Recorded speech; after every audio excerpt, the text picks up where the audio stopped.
Elections in Jammu and Kashmir are really like no other. Fought through the ballot box, but also fought under the shadow of the gun. The 2014 state elections are perhaps the fiercest we've seen here in years in the Kashmir Valley.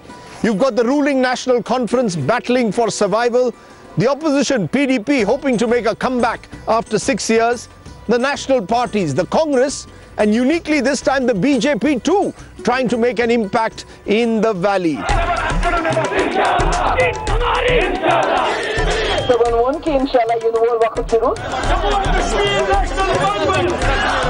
BJP की कोई जरूरत नहीं पड़ेगी, हम अपने दम पे हुकूमत बनाएंगे। आ चुकी है, आप लोग इनको मिल भी कांग्रेस ने सबका विकास किया। दिवाली के दिन बाद पीड़ितों के बीच में उनकी पीड़ा को सुनता रहा। It's also an election which is being fought in the aftermath of the terrible floods, the worst that the state has seen in over a century. The big question then, how is all this going to play out? Is Omar Abdullah and the National Conference going to retain its hold in the valley? What about the PDP and Mehbooba Mufti and Mufti Muhammad Saeed? Will the BJP, the Lotus, blossom in the valley this time? Lots of questions to be answered. The best way to find out is let's travel on Ground Zero Srinagar.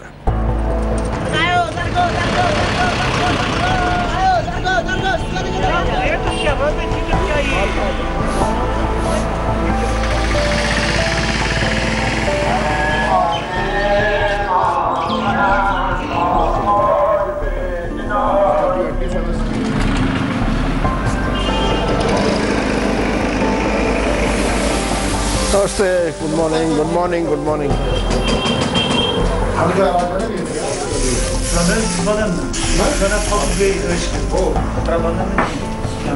It's cold, it's early morning, it's winter. And therefore, if it's winter in Srinagar and it's 6:30 in the morning, you need harisha. That's the Kashmiri nihari to settle you for the entire day. एक तरह से निहारी की तरह है ना, रात भर बनाते हो इसको। हाँ, मीट का बनता है पूरे रात भर। ओए बाबा, मेरा कोलेस्ट्रॉल बढ़ जाएगा ये खा के। मेरा पेट फैट नहीं है, फैट फ्री है। फैट फ्री है, अरे very good. If it's fat free then I can have harissa. चलो लगा दो हरीशा, थोड़ा लंबा दिन है। चुनाव पे जाना है, कौन जीतेगा चुनाव? हाँ, इलेक्शन कौन जीतेगा उसके बारे में हम कुछ बता ही नहीं सकते। क्यों? उमर अब्दुल्ला जीतेगा, महबूबा मुफ्ती, बीजेपी। चलो रिजल्ट बाद में निकलेगा, अभी देखते हैं हरीशा का क्या रिजल्ट निकलता है। वो पेट में निकलेगा। वो this looks good, it looks fiery, it's gonna settle me up for the whole day. Once we've had our harisha, we can then go and find out what the people of Srinagar feel about elections 2014.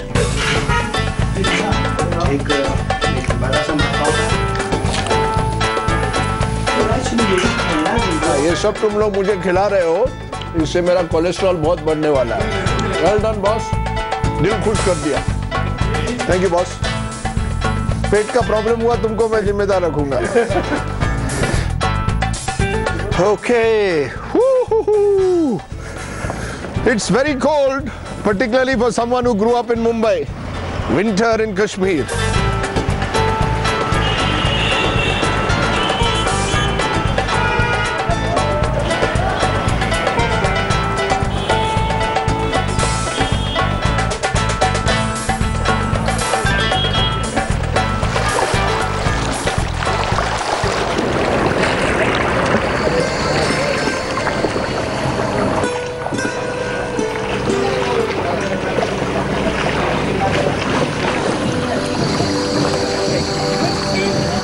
Okay, my first stop on my travels, Srinagar's most enduring landmark, the Shikara, and of course the Dal Lake. नमस्कार चाचा, कैसे हो? Tourism कैसे चल रहा है? पहले चलता था ठीक, अभी अभी सैलाब वगैरह कुछ नहीं चलता अभी सर। सैलाब के बाद after the floods there hasn't been much tourism, but 2010 के बाद अच्छा टूरिज्म हुआ था, लोग आते हैं। सरकार ने कुछ किया कि नहीं आपके लिए? लोग आते हैं, ऐसे टूरिस्ट आते हैं यहाँ घूमने के लिए, मगर गवर्नमेंट ने जो किया उनको बोला इधर मत आ जाओ कश्मीर, क्योंकि यहाँ सैलाब आ गया। अच्छा, इस तो वजह से टूरिस्ट ठप हो गया। टूरिज्म कैसे चल रहा है? सर मैं रहता हूँ रेड कॉलेज साइड में। हाँ। टूरिज्म आते जाते हैं सर। हाँ। लेकिन सर जो भी गवर्नमेंट आई उन्होंने कुछ हेल्प नहीं किया सर। टूरिज्म के लिए कुछ नहीं किया? कुछ नहीं किया, क्या करेंगे वो लोग? गवर्नमेंट तो खुद बेबस है। गवर्नमेंट बेबस है? वो भी बेबस है, चाहे उमर अब्दुल्ला हो, चाहे मुफ्ती साहिद हो, कोई भी हो, सारे ऐसे के ऐसे सर। बिल्कुल डाउन है, बिल्कुल डाउन है। टूरिज्म बिल्कुल डाउन है? डाउन है, कुछ नहीं है टूरिज्म। ये बताओ टूरिज्म कैसे चल रहा है? कुछ चल रहा है कि नहीं? बिजनेस हो रहा है कि नहीं? काम ही कुछ नहीं है। जब तक बाढ़ आ गया उस वक्त काम ही कुछ नहीं है। बाढ़ के बाद कोई काम नहीं है? काम नहीं है, कुछ नहीं है। जब से फ्लड आया है तब से हमने देखा है कि कोई टूरिस्ट यहाँ पे आया नहीं है। ना फारूक अब्दुल्ला ने, ना उमर अब्दुल्ला ने, ना पीडीपी ने, किसी भी ने नहीं हमें कुछ। ओके, ठीक है। तो it's very clear now. There is anger on the streets here in Srinagar, particularly after the floods. Tourism is really the lifeblood of Kashmir and Srinagar. Without tourism, the area will struggle. The big question then, will the floods that have affected Srinagar wash away the political fortunes of Omar Abdullah? That's what I'm going to ask the Chief Minister of Jammu and Kashmir. Let's go and meet him.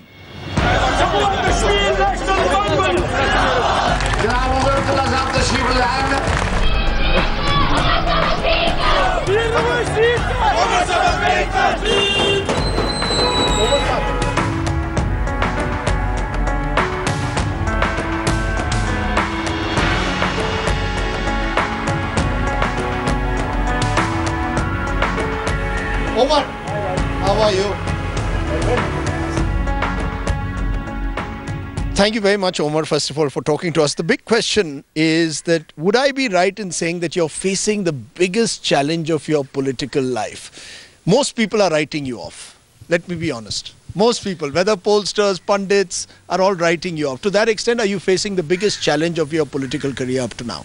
Well, every election is a challenge. That this election is tougher on account of the fact that we've been in government 6 years, and more so our star campaigner isn't on the campaign trail with us. That's your father. I mean, it's interesting that Dr. Abdullah himself is in London at the moment, so he's almost left you on your own. This is the first election where you're fighting on your own. This is Omar Abdullah's election in that sense. To be fair, he would love to be here. It's his health that doesn't permit him to. But yeah, this is my election, and the results obviously will reflect on me more than anybody else. In a way, people will say that because you've been in power for 6 years, it makes it all the more difficult.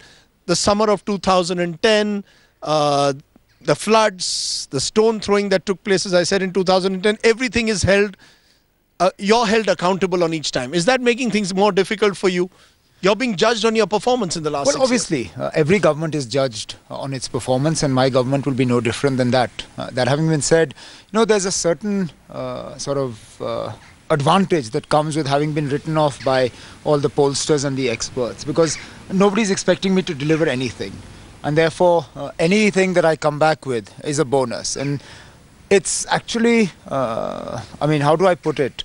Not having the pressure of delivering seats is a unique experience for me, because if I was under the pressure to deliver, let's say 60 out of 87, I'd be under enormous pressure right now. It's like sending a batsman out in a match where nobody expects the batsman to score, and therefore the batsman can freely play his strokes the way he would like, and any runs that he comes back with is a huge bonus. And that's exactly how I feel. I'm out in the field, I'm batting, I'm letting my arms out loose, and whatever runs I score, damn good, because nobody's expecting me to score a single run whatsoever. That's one way of looking at it. The other way of looking at it is that everybody expects the Abdullahs to be the dominant family of Jammu and Kashmir, as you have been. You're third generation. You're the first family of Kashmir. So you're expected, in a sense, to believe that you have a chance to win an election. Oh, sure, I absolutely believe we have a chance to win an election. Others may not believe that, but I'm not fighting this election to lose. I'm fighting this election to win. The big weakness of your party, or indeed most ruling parties, is seen to be that they get elected with high expectations, and then they don't perform to those expectations. Corruption is one charge that has often been made against your partymen, your ministers. Would you concede that somewhere the expectation with which you came to power in 2008 is where you've lost out? People expected much more. Well, I always knew that sort of living up to expectations was going to be a huge challenge. It was going to be almost impossible to live up to the expectations that were placed on my shoulders in the beginning of 2009 when we started. That having been said, it's not been a complete loss these last 6 years. I mean, it's all very well to talk about corruption, and no lesser person than the Prime Minister has done it. But it's one thing to talk about it and another thing to prove it. I mean, at the end of the day, we have set up institutions to counter corruption in this state. We have set up the Vigilance Commission, we set up the Accountability Commission, we set up the Public Service Guarantee Act. The purpose of these, you want to sit? Yeah. The purpose of this legislation was actually to reduce corruption. Now, there have been instances where allegations were made against ministerial colleagues of mine.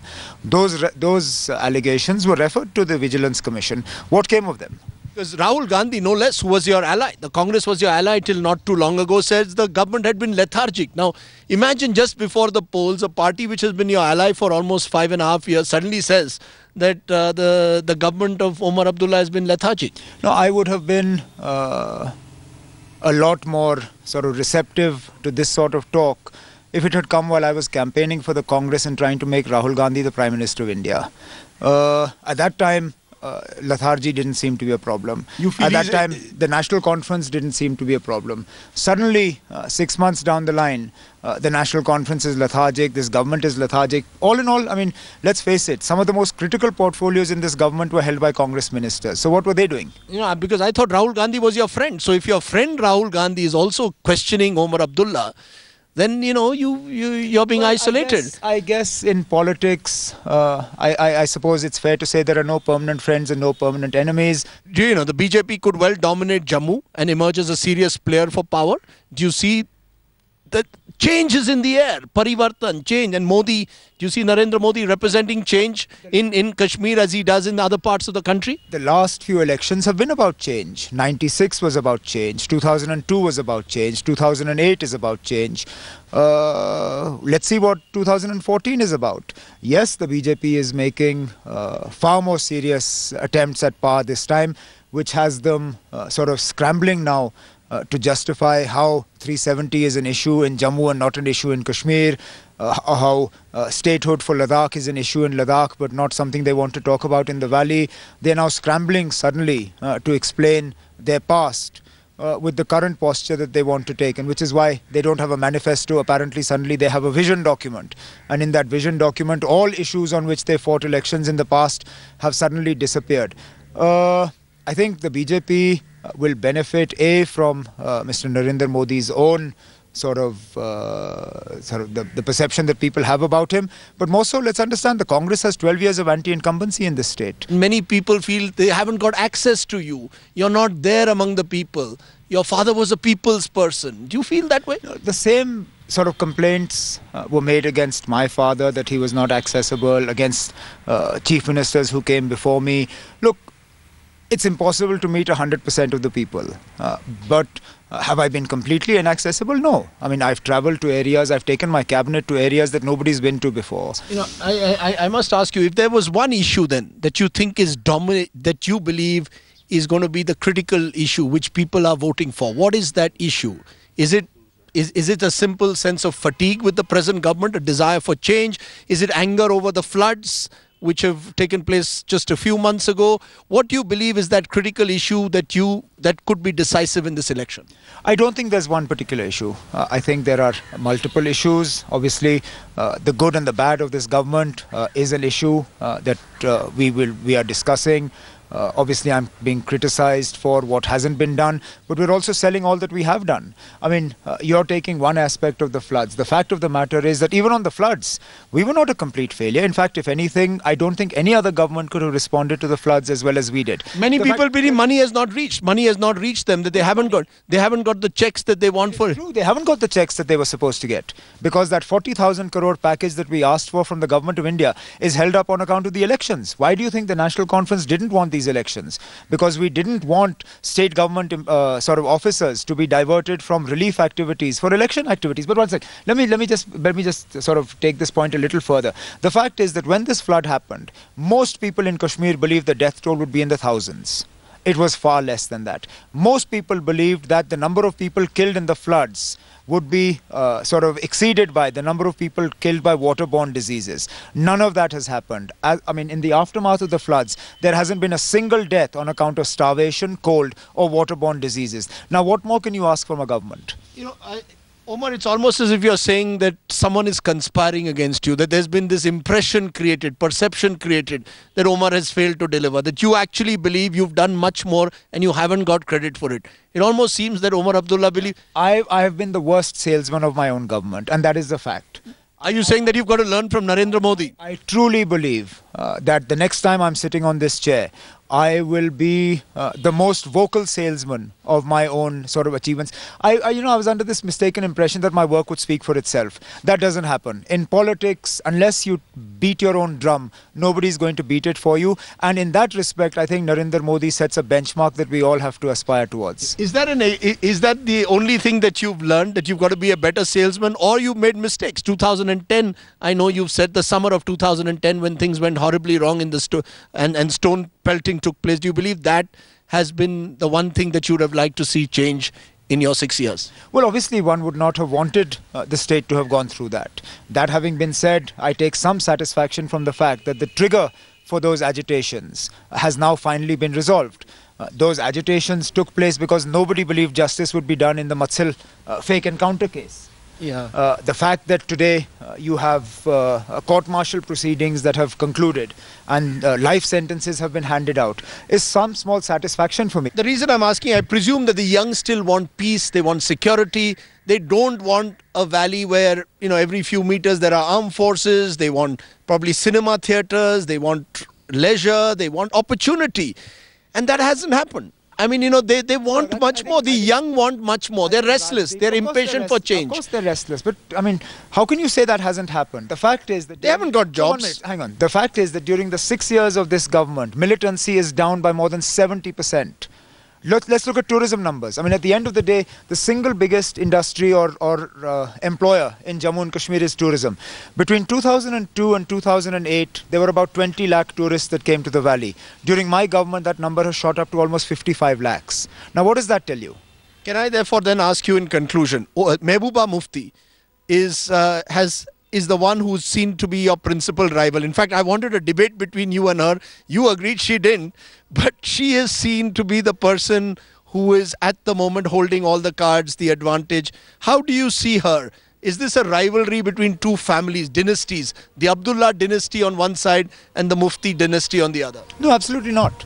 This is a battle between four political parties. It's a battle between the National Conference, the Congress, the PDP and the BJP. Because Narendra Modi says it's enough of Kashmir, enough of dynasty politics in Kashmir, enough of family Raj in Kashmir. I love how he only sort of sees family rule when it happens in Jammu and Kashmir. I honestly would like to see him make the same speech in Punjab. I'd like to see him make the same speech in front of the Shiv Sena. So you're saying the Badals, the Thakres, you're sort of... No, not even the Badals and the Thakres. In his own government, doesn't he have Yashwant Sinha's son as a minister? In the Maharashtra government, doesn't he have the late Gopinath Munde's daughter as a minister? Doesn't he have members of the Nehru-Gandhi dynasty in his own party as members of parliament? How come family rule only bothers him when it's family rule that doesn't support him? When it's family rule that supports him, he has no problem with it. Okay, I'm going to then ask you in conclusion, do you believe on the streets of Srinagar, if I go and ask people Omar Abdullah or Mehbooba Mufti, who are they going to choose this time? You'll get a mixed bag. Honestly, if you're going to take the streets of Srinagar as your indicator as who's going to win this election, you're going to end up in trouble because most of the people will probably not be interested in voting at all. I think you should take a slightly wider sample size and go travel into rural areas as well. Okay. Since it's ground zero Srinagar, I'm going to focus this time on Srinagar. But I take your point that you genuinely believe that there is enough that your government has done for you to still have a chance. You're not writing off your chances. You're still in the fight. We are very much in the fight, and I have a feeling we'll come back with some surprises on the 23rd. Surprises on the 23rd. Look forward to seeing those surprises, Omar Abdullah. It's always a pleasure talking to you. And you've got some natty winter wear, which is what I need to buy. Spend more time in Srinagar, you'll have it as well. Okay, that's exactly what I'm going to do. I'm going to go to the market and get myself a better jacket than the one I have at the moment. Thanks very much, Omar. All right, Rajdeep. Thank you.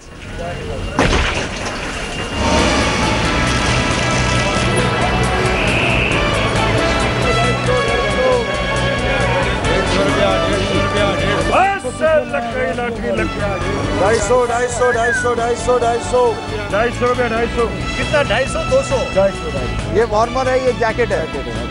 कौन जीतेगा, महबूबा मुफ्ती या उमर अब्दुल्ला? महबूबा मुफ्ती या Omar Abdullah? Boycott boycott okay, Omar Abdullah, Mehbooba Mufti, boycott. कौन?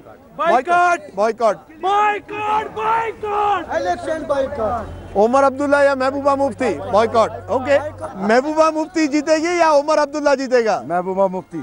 कौन जीतेगा election? Mehbooba Mufti. Umar Abdullah या महबूबा मुफ्ती? Mehbooba Mufti.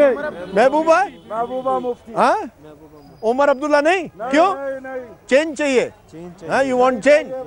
Okay, at the moment the flavor of the season, certainly the market in Lal Chowk is Mehbooba Mufti. सही है? बेशक, right.